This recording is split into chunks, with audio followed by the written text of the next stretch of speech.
শেখ হাসিনা সরকারের পতনের পর একে একে বেরিয়ে আসছে বিগত দিনের অন্ধকার অধ্যায়।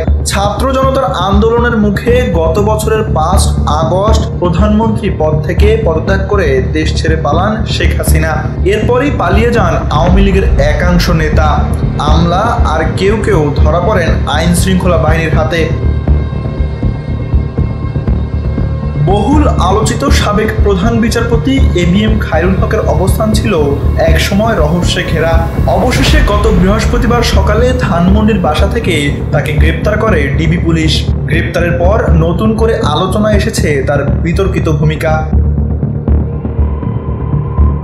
খালেদা জিয়াকে ক্যান্টনমেন্টের বাড়ি থেকে উচ্ছেদের পেছনে সরাসরি জড়িত ছিলেন তিনি। তত্ত্বাবধায়ক সরকার ব্যবস্থা বাতিলের রায় দিয়ে তিনি রাজনীতির মাঠে তৈরি করে দেন সংঘাতের নতুন পথ।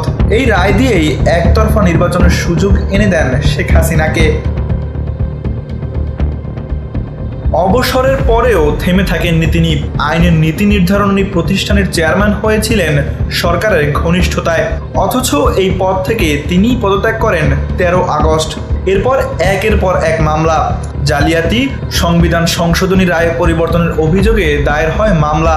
ফতুল্লা, শাহবাগ ও ঢাকায় বিক্ষোভ করে আইনজীবীরা, দাবি ওঠে বিচার ও শাস্তির।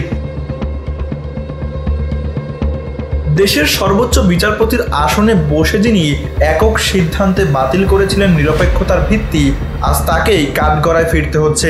এই ইতিহাস শুধু বিচার নয়, এ এক জাতির প্রশ্ন। বিচারপতির মুখোশে কি লুকিয়েছিল একতরফা শাসনের সহযাত্রী?